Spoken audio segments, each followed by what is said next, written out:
نحمده ونصلي على رسوله الكريم اما بعد قال النبي صلى الله عليه وسلم بني الاسلام على خمس شهادة ان لا اله الا الله وان محمدا عبده ورسوله اقام الصلاة وإيتاء الزكاة والحج وصوم رمضان او كما قال علیہ الصلاۃ والسلام۔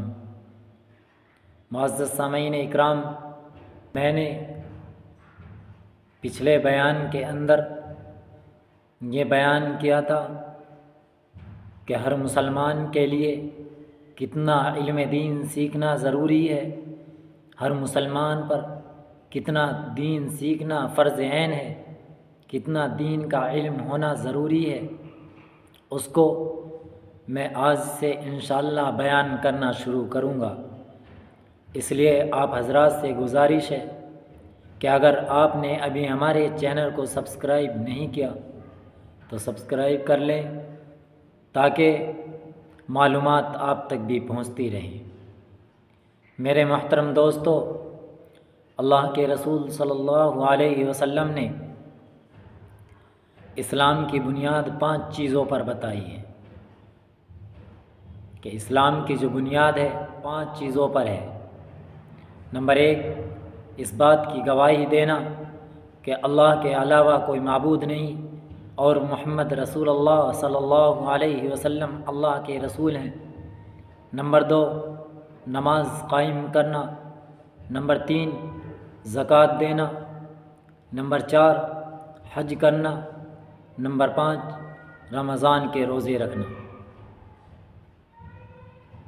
تو میرے محترم دوستو، اللہ کے رسول صلی اللہ علیہ وسلم نے اسلام کو ایک ایسے خیمے سے تشبیہ دی ہے کہ جو 5 ستونوں پر قائم ہو،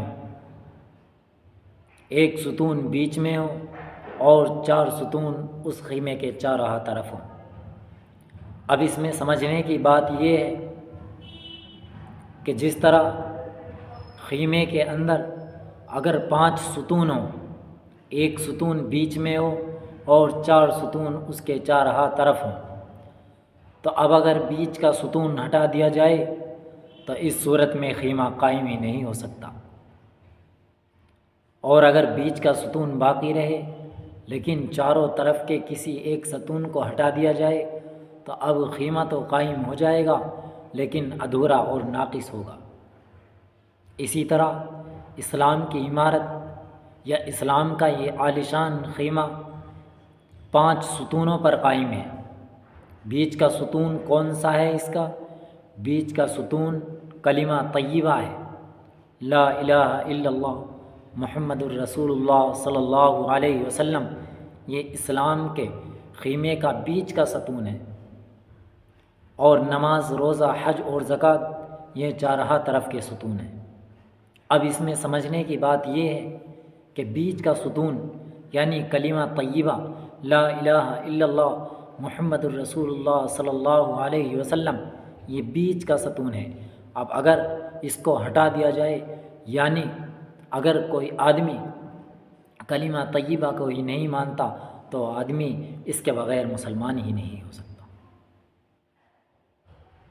ہر مسلمان کے لیے سب سے پہلے یہ ضروری ہے کہ وہ اس کو یعنی کلمہ طیبہ کو مانے۔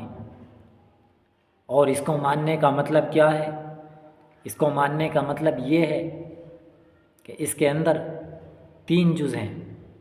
سب سے پہلا، دل سے اقرار کرنا، دل سے ماننا، دل سے ماننا کہ اللہ کے علاوہ کوئی معبود نہیں اور محمد رسول اللہ صلی اللہ علیہ وسلم اللہ کے رسول ہیں۔ دوسرا جز، زبان سے اقرار کرنا،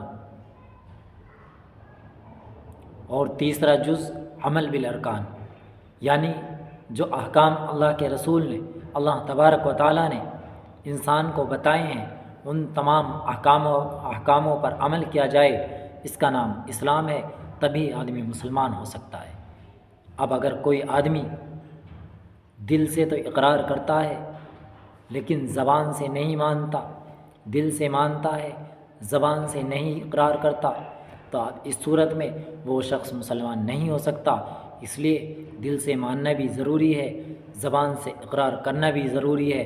اسی طرح اگر کوئی آدمی زبان سے تو اقرار کرتا ہے لیکن دل سے اقرار نہیں کرتا، دل سے اس کو نہیں مانتا، تو اب اس صورت میں وہ بھی مسلمان نہیں ہوگا، اور اس شخص کو ہماری شریعت کے اندر منافق کہا جاتا ہے کہ جو زبان سے اقرار کرے لیکن دل سے نہ مانے تو وہ شخص مسلمان نہیں بلکہ منافق ہے۔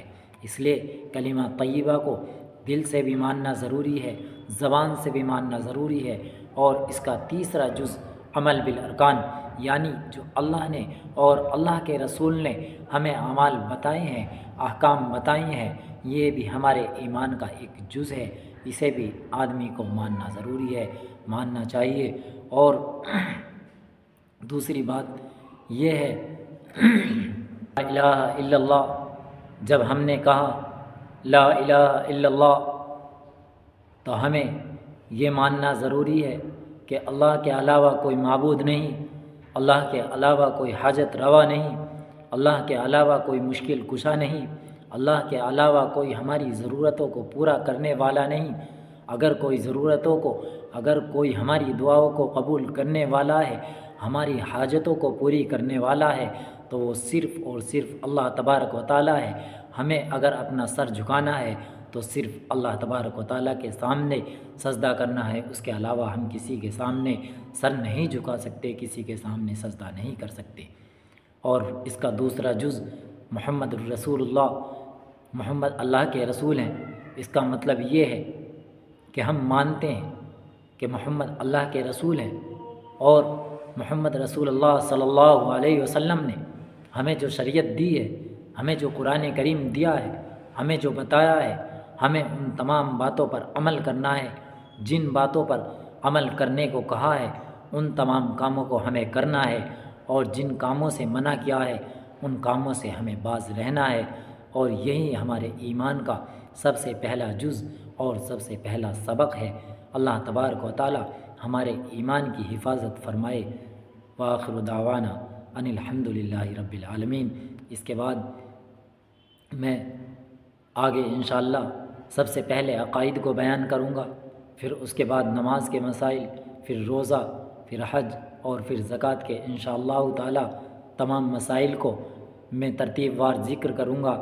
اس لیے میں آپ حضرات سے کہہ رہا ہوں کہ اگر آپ نے ہمارے چینل کو سبسکرائب نہیں کیا تو کر لیں، تاکہ آپ کو معلومات ہو جائے اور آپ کو بھی ان تمام باتوں کا علم ہو جائے۔ اللہ تبارک و تعالی ان تمام باتوں پر ہمیں عمل کی توفیق عطا فرمائے۔ وآخر دعوانا ان الحمد للہ۔